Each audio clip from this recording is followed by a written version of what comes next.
Welcome, fans, to another edition of the Old School Shooters podcast. My name is Jack Kilby, Executive Vice President of Great North Wrestling.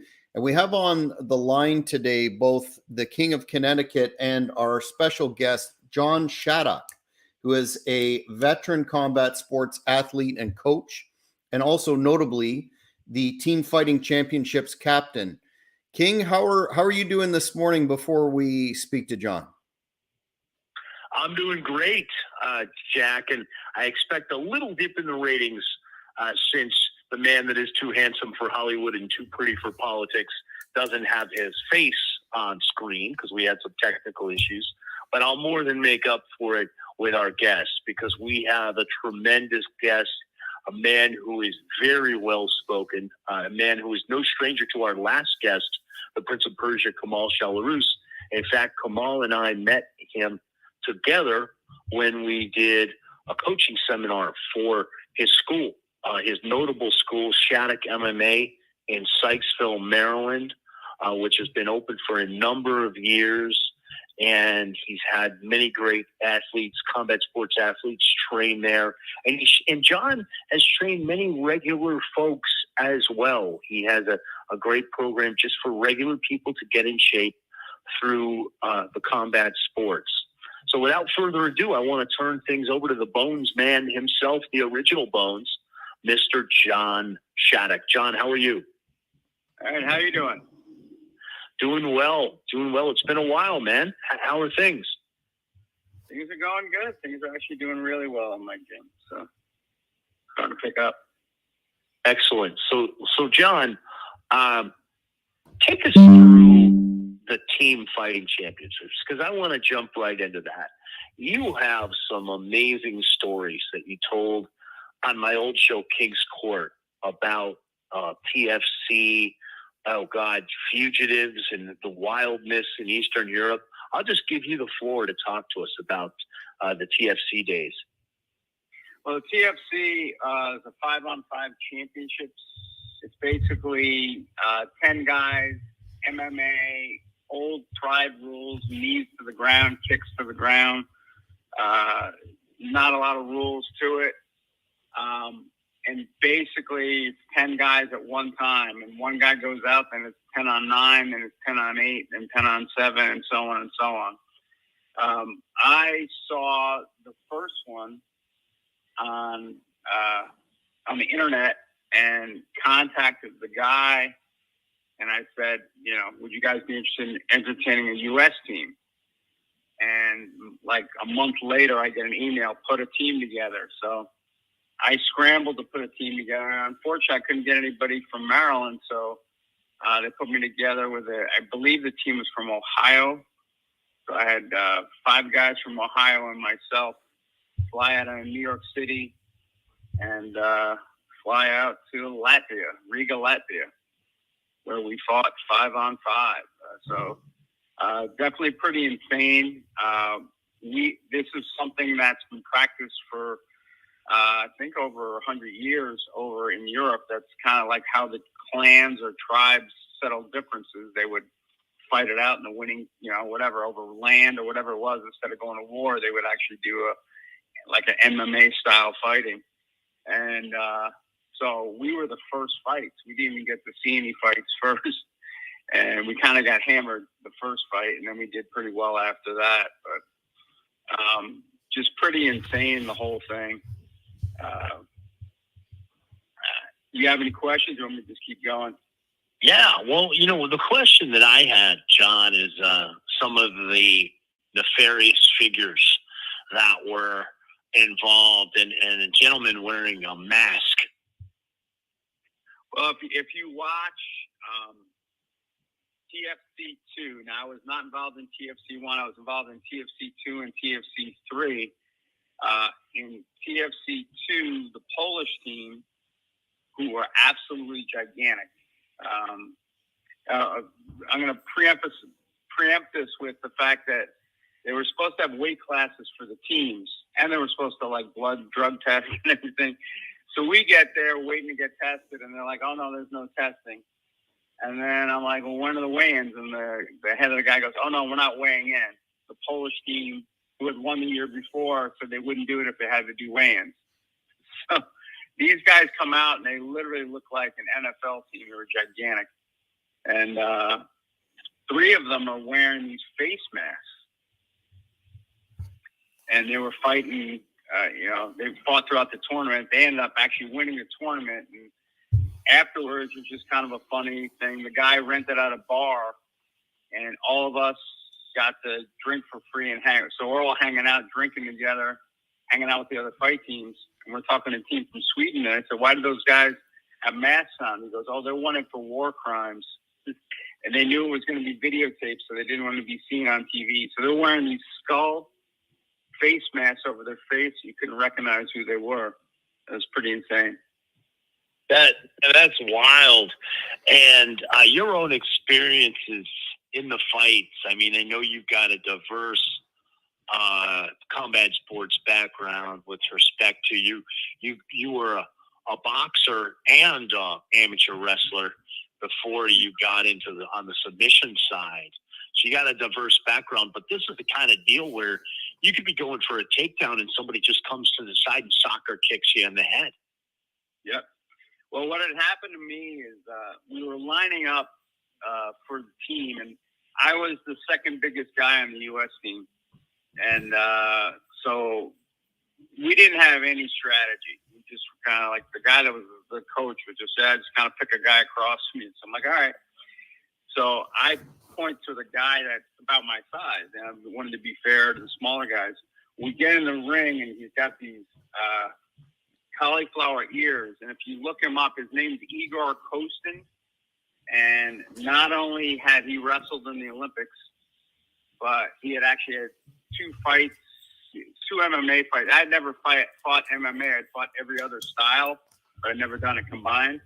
And this guy had fought a guy from the UFC twice. So this guy was like no joke, the guy I lined up with.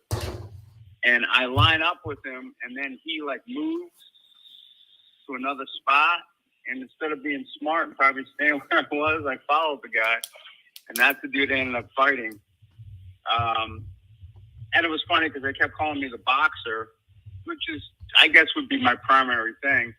But I definitely have some grappling. But during the fight, I think I got clipped because all I remember is being on the bottom getting punched in the face. I think I got hit when the guy threw me with like an elbow or something because I was out. I woke up when I hit the ground, and I got this guy just grounding and pounding me. And then I kind of came to a little bit and grabbed a single. And then the guy started kneeing me in the head on the ground, which is illegal in the UFC, but legal in this thing. And eventually another guy came over and was kicking me in the ribs while he was kneeing me in the face. And I was like, guys, I got enough of this. I just, let go of the guy's thing, and the ref stepped in. So, but yeah, it was pretty insane. That's wild. It might remind Jack of some memories of past shoot jobs in his shoot life, as we say. Jack, I want to bring you in, man. John, the original Bones Shaddock, great guest. What questions do you have for the Bones man? Well, as you touched on briefly at the start of our show, we just had on UFC and MMA luminaries Scott Dance and Prince of Persia Kamal Shalarus on, and just wanted your I understand that you trained with them, John, and just wanted your impressions or memories of them as combat sport athletes. Kamal was an awesome wrestler. What used to disappoint me is he'd go in the cage and strike. And I'm like, dude, you're not a striker. What are you doing, man?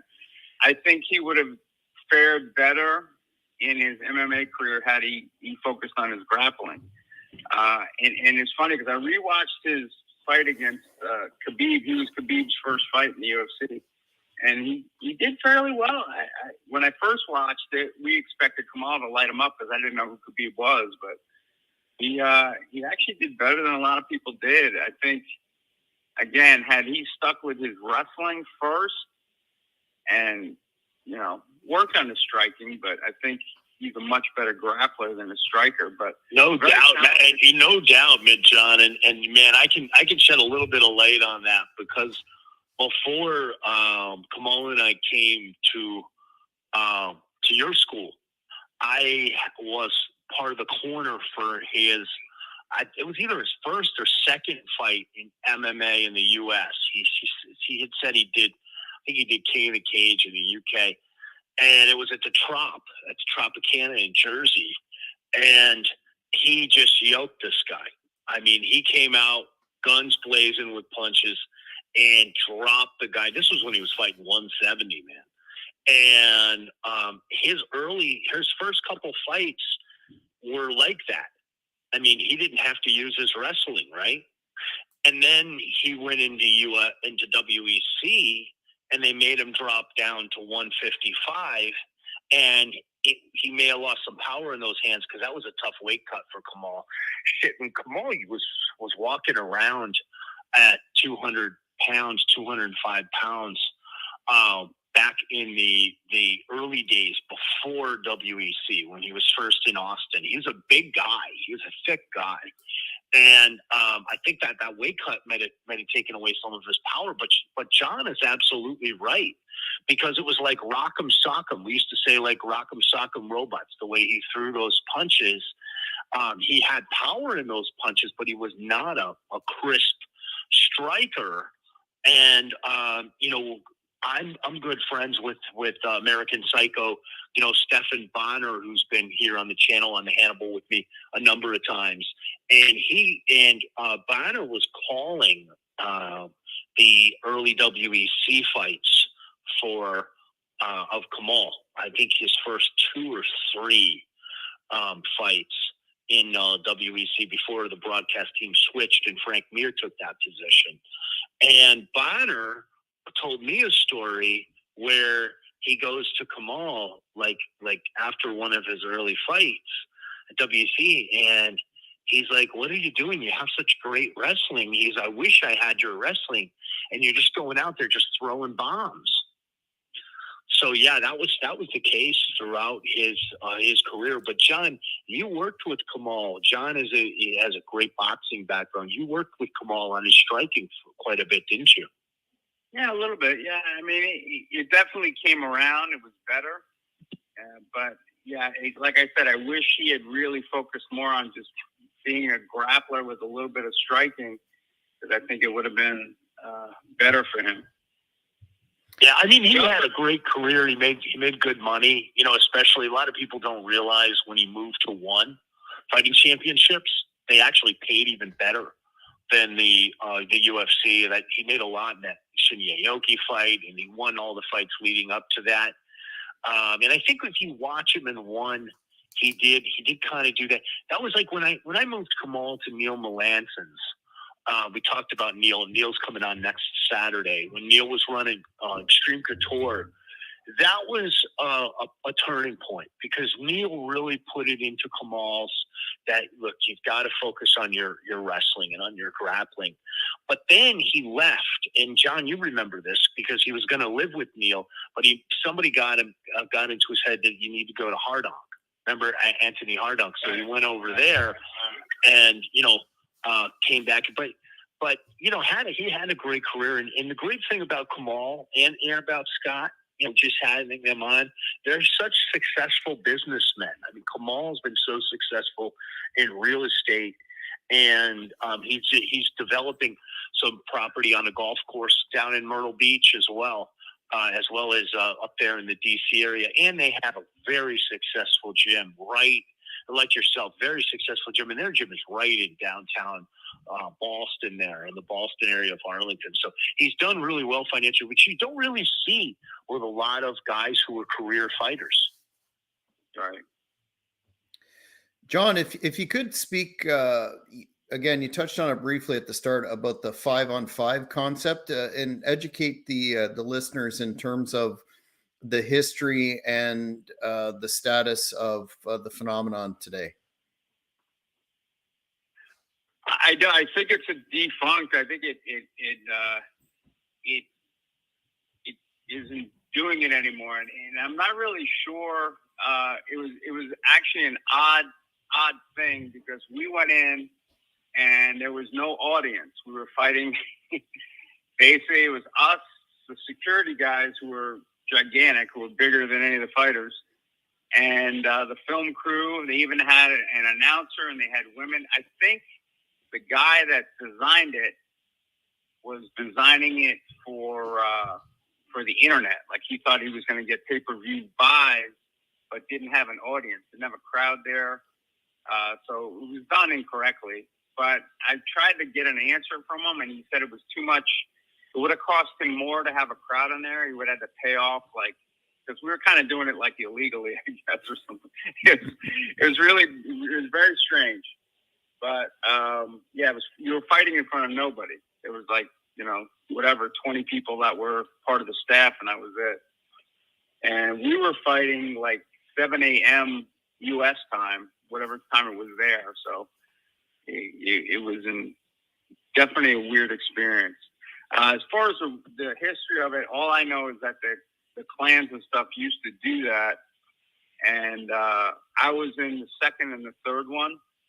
So, and that's where it ended right there. And I don't know if it was a money thing, because they tried to do a pay-per-view, and the pay-per-view was like nothing. I mean, they didn't sell anything. They tried, because they only did promotions on Facebook, and they didn't do any TV ads or anything. I think if they had done TV ads or something, it would have been kind of kicked off, but it ended real quick. So, yeah, no, John and I were also a part of something really cool as well. I got an opportunity to host the trials in South Carolina for a program from Global Proving Ground, Mr. James B. Jefferson, a show called Warrior Island, and I believe that John is even has his own cartoon series related to that, right? Not only that, I'm in the comic book, and I'm continuing on. So it's a fighting tournament, and as far as right now, the Bones Man's still alive. So if you want to see me continue on and hopefully go for the, maybe didn't win a UFC championship, but I may win the Warrior Island championship, because it's a fighting championship in the cartoon world. So awesome. And I'll tell you, man, for me and my give you just a Reader's Digest version of my involvement with that. I hosted the trials when I was coaching at Main Event Fitness, which was a huge gym, physically huge, square footage wise.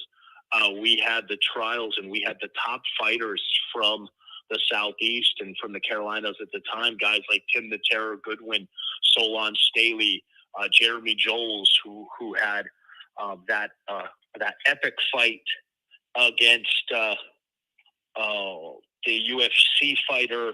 That fight was in Charlotte. Who's the UFC fighter from South Carolina? That's the big karate guy. John will know. I'm not sure. I can't believe I'm drawing a blank on who he was, but he had a war with Jeremy Joles before he went into the UFC. But Jeremy was on there, Solon Staley. Yeah, talking about Wonder Boy. Right? Yeah, Wonder Boy Thompson, absolutely. Yeah. Jeremy had a war with Wonder Boy right before Wonder Boy went into UFC, and I hate to say I'm drawing a blank, because I know Wonder Boy and I know his dad, but maybe I'm getting that CTE everybody's talking about, but I couldn't think of the name. But yeah, Wonder Boy and Jeremy Joles, they had a war, and I hosted the trials, and the trials consisted of grappling trials and striking trials, and you can watch those on YouTube on the Warrior Island channel. And I know that John has been a real fixture with James B. Jefferson and the Warrior Island franchise. They air on television, on regular TV, on Comcast, and John, you mentioned that. Is the Warrior Island series still going, or did that come to a close? Actually, he's talking about doing a pilot this summer, but I don't know if anything's official yet. But I'm letting the cat out of the bag, I guess so. Cool. Cool. John, if you could speak on for a second, we have a lot of folks that are actively engaged in MMA combat sports training who watch or listen to this podcast. Wanted to get your thoughts on, given the fact that you're a very successful coach in that regard, in addition to a competitor, what are the key factors for you that should be a part of MMA coaching for those training? I'm old school, so I'm huge on conditioning and basics. Especially with, like, I'm in jiu-jitsu now, and everybody's doing the buggy choke and this choke and that choke and the berimbolo, and I think especially in a fighting aspect, you don't want to get too fancy, just like spinning kicks and stuff. I would be leg kicks straight on the guy, elbows straight, and punches and hooks tight, boxing punches, basic takedowns, single leg, double leg, basic jiu-jitsu, rear naked choke, arm bars. You don't have to do all the fancy stuff. I think too much you see this thing come out, oh, it's really cool, especially with digital media. You got YouTube out there and everybody's showing off their fancy stuff, which is cool to watch. But the reality of it is, are you going to get that in a fight? And if you're looking at the basics and you're focusing on that, you're going to do much better. Conditioning is the key, though, and I've kind of gone full circle. I haven't trained fighters in years. I'm just dealing with getting people fit through the martial arts, conditioning through boxing fitness and jiu-jitsu. We do some competitions for fun. I think it's good to get out there and compete. But for the most part, keep yourself healthy and be able to defend yourself in a real situation. Yeah, John, speaking of competition, we want to give you the floor. You have a grappling tournament coming up with a charitable component. Well, it's actually not a tournament. It's called Global Grappling Day, and most gyms will have a day at their thing where you get sponsored to grapple for an hour. So, and being almost 55, for me, going for an hour is a hard thing. So I'm going to have a group of my students meet down at the gym. We're all just going to show up and just keep moving for an hour, doing jiu-jitsu. And right now I've got close to $2,000 raised right now for cancer. It's called Tap Cancer Out. If you look that up, you can look up Coach Bone Shaddock, or you can look up Shaddock Martial Arts and donate to either the team or donate to me individually. And we're trying to raise as much money as possible. I raised over $3,000 last year. My goal is $5,000. So I'm trying to I know it's holidays and it's tough. The cool thing about it is you can donate $5, you can donate $10. And what I was saying to my Facebook friends, I've got 5,000 Facebook friends. If everybody donated $5, I'd have $25,000 donated to raise money for cancer. So any little bit can help. It's something I'm pretty passionate about. My brother survived prostate cancer last year, and he's doing well. So, so it's something, again, close to the heart. I have a couple of members that have some more serious than prostate, serious forms of cancer, and I'd like to see if we can fix it. Awesome. Now, John, with respect to that, is it a website, or do you prefer that they go directly through your Facebook page? Well, what they can do is they can either go to Tap Cancer Out. It's a website. I think it's .org. I'm not positive, to be honest with you. That sounds bad, but I don't know. Or what they can do is if they wanted to text me or message me, and I can send them the link, and they can do that. And the number is 443-280-0812. And if you want to come in and try the gym out, that's also an available thing. We're also doing toys for tots on top of that. So trying to get some of these kids some toys for the holidays. So what I try and do in December is really hunker down and kind of give back to the community, and that's what we're doing right now. Yeah, I can speak. John is a great man. Going many years back, he had Kamal and I over after our coaching seminars to his house. He's got a great family, and to watch some old fights and current fights. I remember at your house we watched UFC 1. We went back to UFC 1 one time. And great food that his lovely wife made us. And John's just a great guy all around. He's very old school. He's been a combat sports athlete his entire life, and he really speaks to the essence of the program, Old School Shooter. So we'd really appreciate if our fans just give whatever you can. Like he said, who can't spare $5, for this worthy cause. So I'll turn it over to you, Jack, for any closing questions you have for the original Bones Man. Well, again, yes, I would echo your comments, King. I know it's that time of year, but certainly a worthy cause. Cancer has most definitely touched my life and family intimately. So anything that the fans could spare at this point in time would be greatly appreciated. Just as we're approaching the bottom of the hour, John, as the name Old School Shooters suggests, aside from the portion that you discussed in terms of MMA, conditioning, etc., what does that concept of old school mean to you philosophically, or in terms of taking old school values and applying them in what is becoming an increasingly chaotic society? Well, I think in a society that's kind of, everybody wants everything quick,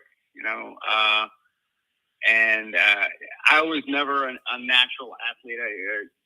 One of 4 boys. 2 of my brothers were just really, very natural athletes, and I had to work my butt off to get to where, I am now. And as I'm getting older, it seems like you got to work your butt off a lot harder. So I'm huge on conditioning. And when I had fighters go, even if they weren't that talented, I knew that their conditioning would help them to not get hurt and to, possibly contend, if not beat somebody at a much better skill set. So I think conditioning is the key. I like to play with the catch wrestling, which I know Branimal's big on. And I was playing with it the other night. We were doing cross-face chicken wings, which is, I had a blast doing it. So instead of just doing the new stuff or the stuff that's, more characteristic to jiu-jitsu, which again, I love jiu-jitsu too, but I like to add in the catch wrestling and the old carnival type wrestling in there too. It makes it fun. And I think it's a lot more brutal, and in a street situation, I'm probably going to go more to a catch thing than a great traditional jiu-jitsu.